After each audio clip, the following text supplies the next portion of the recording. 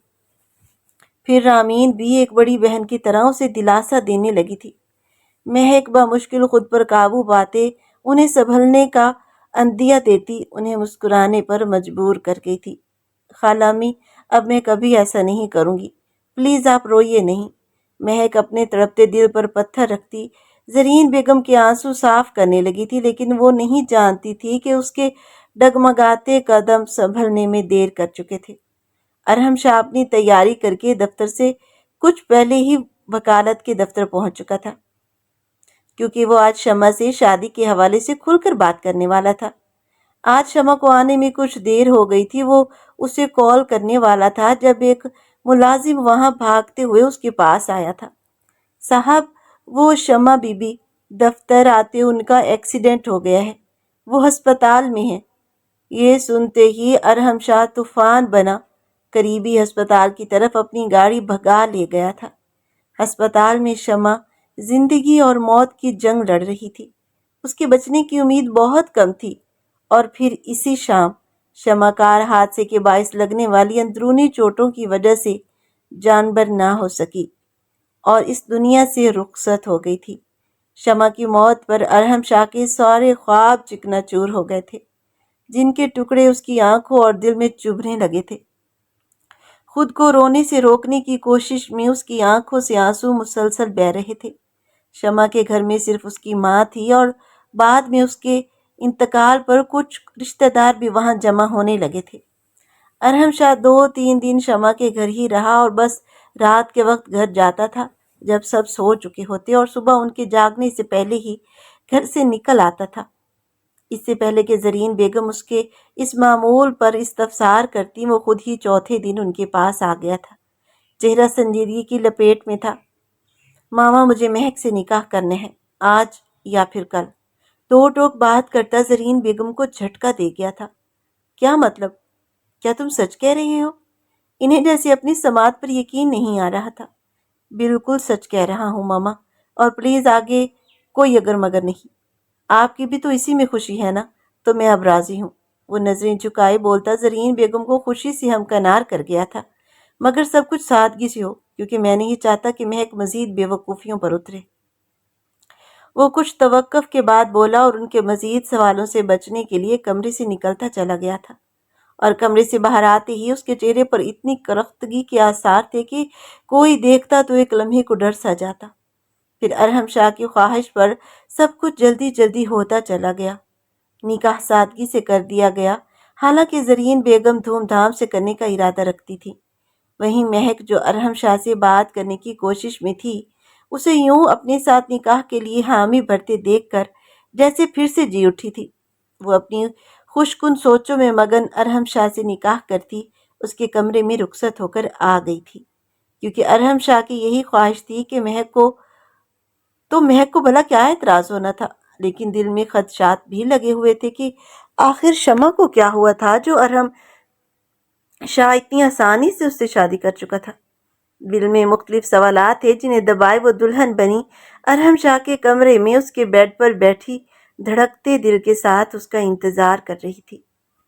جیسے ہی وہ کمرے میں داخل ہوا، مہک کا دل رک رک کر دھڑکنے لگا۔ دل و دماغ میں نہ جانے کیوں وسوسے پیدا ہونے لگے تھے، وہ چاہتے ہوئے بھی انہیں جھٹک نہ سکی۔ پھر ارحم شاہ نے اس کے قریب آتے ہوئے درشتی سے اس کا بازو پکڑتے اسے بیڈ سے نیچے اتارا، اور وہ حیران رہ گئی تھی۔ بازو میں موجود کانچ کی چوڑیاں اس کے بازو میں چبھتی چلی گئی تھی، جس کی تکلیف سے وہ کرہا اٹھی تھی۔ تم نے سوچا صبر کر کے میرا انتظار کر رہی ہو؟ یہ تمہاری بھول ہے کہ میں نے یہ نکاح کسی اچھے مقصد کے لیے کیا ہے، بلکہ میں نے تم سے بدلہ لینا ہے، اپنی محبت کے خاتمے کا بدلہ، میری محبت کو نظر لگانے کا بدلہ۔ ارحم شاہ ایک ہاتھ سے اس کی کلائی اور دوسرے ہاتھ سے اس کا چہرہ پکڑے ہوئے تھا۔ مہک اس کی پرتشدد گرفت میں تکلیف سے سسکتے ہوئے خود کو آزاد کروانے کے لیے مزاحمت کرنے لگی تھی۔ ارحم، مہک نے اپنے چہرے پر موجود اس کا ہاتھ ہٹانا چاہا۔ جب ارحم شاہ اونچی آواز میں غرایا تو اسے لگا کہ اس کے کانوں کے پردے پھٹ جائیں گے۔ خبردار، خبردار، جو میرا نام لیا تو منہ توڑ دوں گا تمہارا۔ میں تمہیں خود پر کوئی حق نہیں دیتا کیونکہ تم قاتل ہو۔ تم نے میری محبت شمع کو مار دیا اور اب ہر روز میں تمہیں پل پل ماروں گا، اتنی اذیت دوں گا کہ تم خود اپنے مرنے کی دعا کرو گی۔ میں تمہاری محبت ہوں نا، تو اب تو مجھے پا کر بھی خالی ہاتھ رہ جاؤ گی۔ ارحم شاہ چیختے ہوئے کسی اچھوت کی طرح اسے زمین پر دھکا دے چکا تھا، اور وہ جو اس کے منہ سے اپنے لیے قاتل کے الفاظ اور شمع کی موت کا الزام سن کر سناٹے میں کھڑی تھی، دھڑام کی آواز سے منہ کے بل گری تو اس کا لباس اور پہنے ہوئے زیورات بری طرح اسے زخمی کرتے چلے گئے تھے۔ وہ خوف اور تکلیف کا شکار ہوتی بمشکل اپنے ہاتھوں کے سہارے ذرا سی اوپر ہوئی، ایک دھندلی نظر اپنے پیچھے کھڑے ارحم شاہ پر ڈالتے ہوئے سہم سی گئی اور اس سے دور ہونے لگی تھی۔ اسے دیکھتے لگ رہا تھا کہ وہ آج اسے جان سے مار ڈالے گا۔ نہیں، میں نے نہیں مارا، کسی کو بھی نہیں مارا، وہ بولتے ہوئے سسک رہی تھی اور پیچھے دیوار میں سمٹنے کی کوشش کرنے لگی تھی۔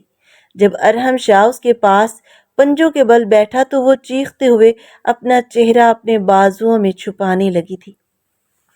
وہاں پہلے ہی جگہ جگہ خراشیں پڑ چکی تھیں اور ان سے خون رس رہا تھا۔ ہاں، تم تو اتنی جلدی ڈر گئی، ابھی تو شروعات ہے۔ ارحم شاہ اس وقت مہک کے لیے مخصوص نرمی بھول چکا تھا، بلکہ شاید وہ آج درندگی پر اتر آیا تھا۔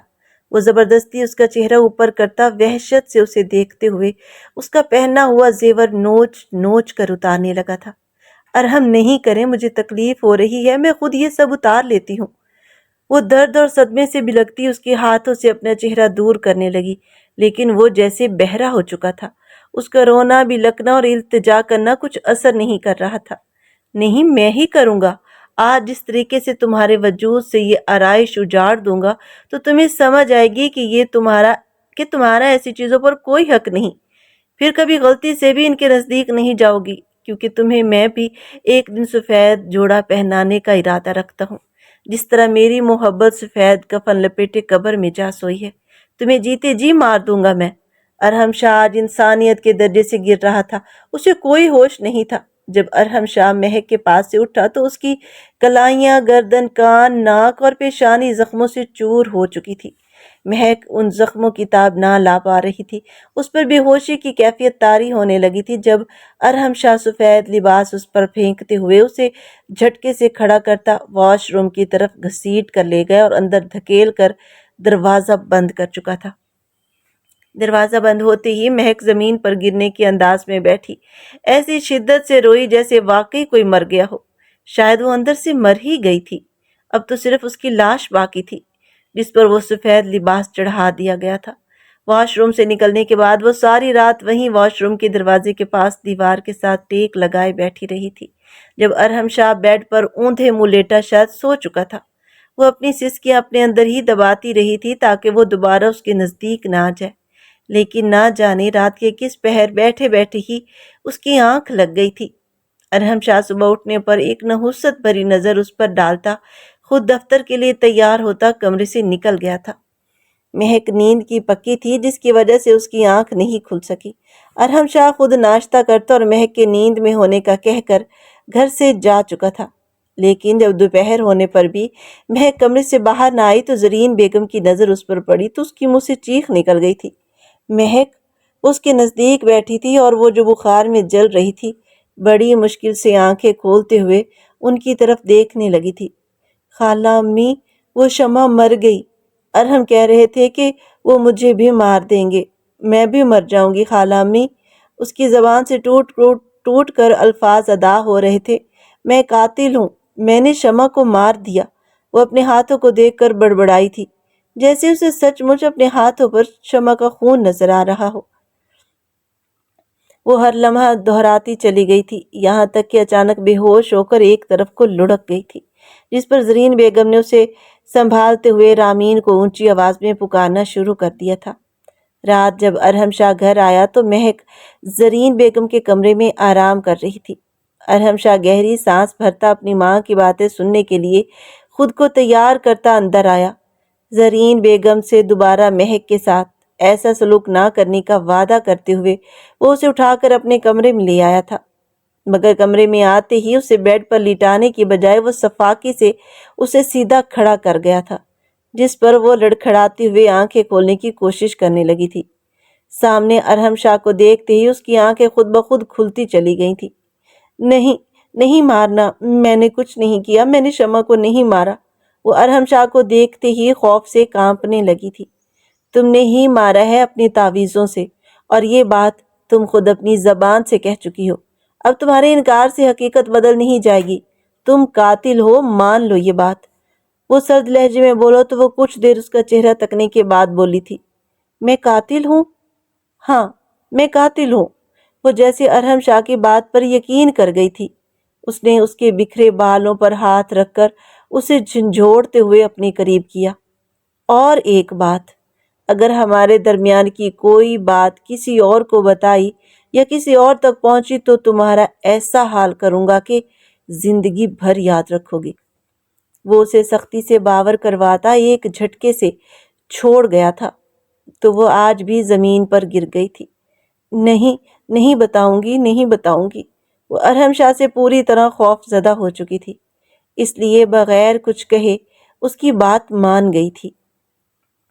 اس کے بعد ارحم شاہ نے مہک پر ہاتھ نہیں اٹھایا تھا، لیکن اس کے ذہن پر اس قدر حاوی ہو گیا تھا کہ اسے ذہنی مریض بنا رہا تھا۔ اس کے خوف سے وہ زرین بیگم کے سامنے ڈٹ جایا کرتی تھی، جو اسے سجنے سنورنے اور تیار رہنے کو کہتی تھی۔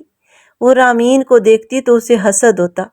وہ سہاگن ہوتے ہوئے بھی بے وجہ سی زندگی گزارنے پر مجبور ہوتی چلی گئی تھی۔ اس نے کمرے سے نکلنا ہی چھوڑ دیا تھا۔ اس کی حالت دیکھتے ہوئے زرین بیگم نے اسے دوبارہ کالج جانے پر اصرار کرنا شروع کر دیا، جس پر وہ حامی بھر گئی تھی۔ آج مہک اپنے کالج کے یونیفارم پہنے ڈریسنگ ٹیبل کے سامنے آئی تو ارحم شاہ اسے دیکھتے ہی چونک گیا۔ کہاں جا رہی ہو تم؟ وہ کرخت لہجے میں گویا ہوا تو مہک کا پورا وجود کانپ گیا۔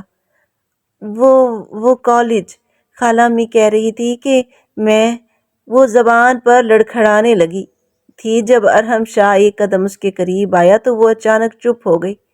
تم کہیں نہیں جا رہی۔ کبھی قاتلوں کو بھی قید سے نکلتے دیکھا ہے تم نے؟ ہاں؟ خبردار جو گھر سے ایک قدم بھی نکالا تو ٹانگیں توڑ دوں گا تمہاری، اور ویسے بھی کیا پتا اب کی بار تو مجھے چھوڑ کر پھر اس پیر بابا کے پاس جا پہنچو۔ وہ اس کا بازو دبوچتے ہوئے اپنی طرف کھینچتا ہے تو مہک آنکھیں بند کر لیتی ہے۔ ارحم شاہ نے بغور اس کے چہرے کو دیکھا۔ ویسے خوبصورتی میں تمہارا کوئی جواب نہیں، لیکن کیا فائدہ جب کوئی تمہارے ساتھ تمہیں سراہنے والا ہی نہیں۔ اسی لمحے اس کے فون کی گھنٹی بجی تو وہ ایک لمحے کو رکا۔ مہک نے فوراً آنکھیں کھولی اور اسے دیکھا۔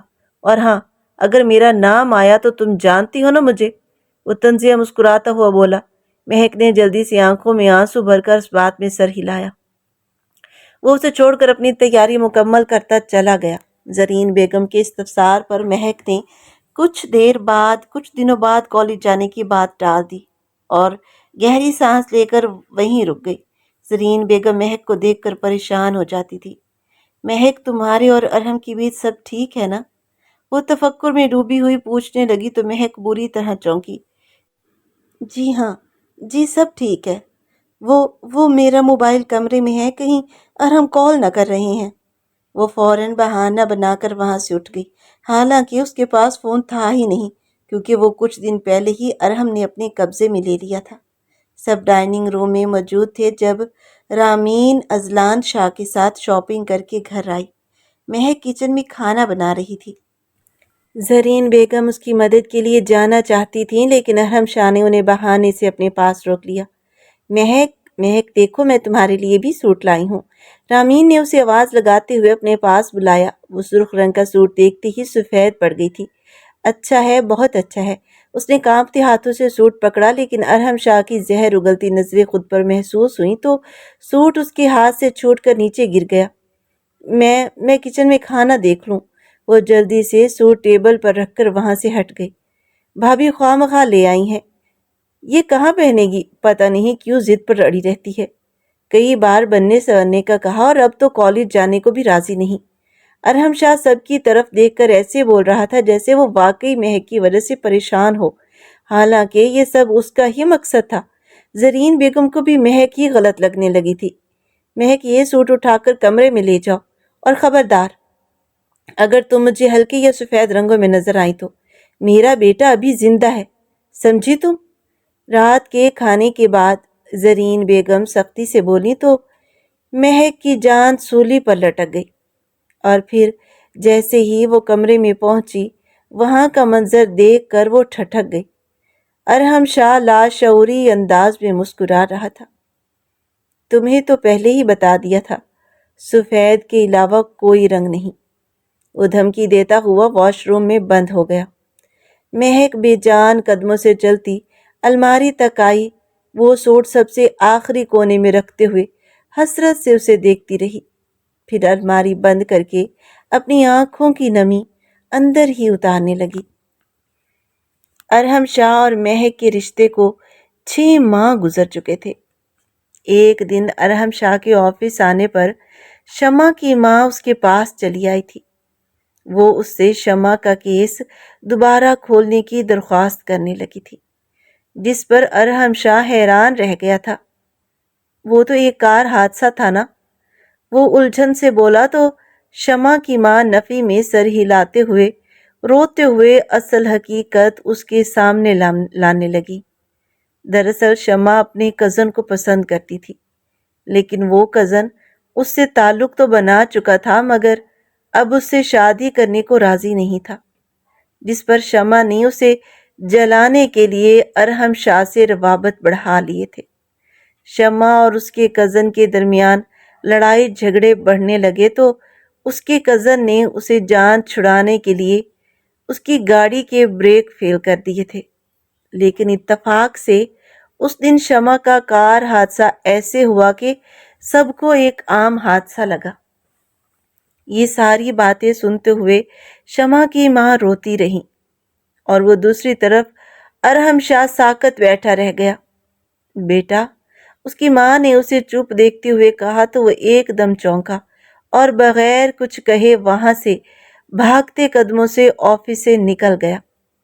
گھر پہنچنے تک ارحم شاہ کو اپنی ہر زیادتی، ہر ظلم مہک پر ڈھایا ہوا یاد آ رہا تھا۔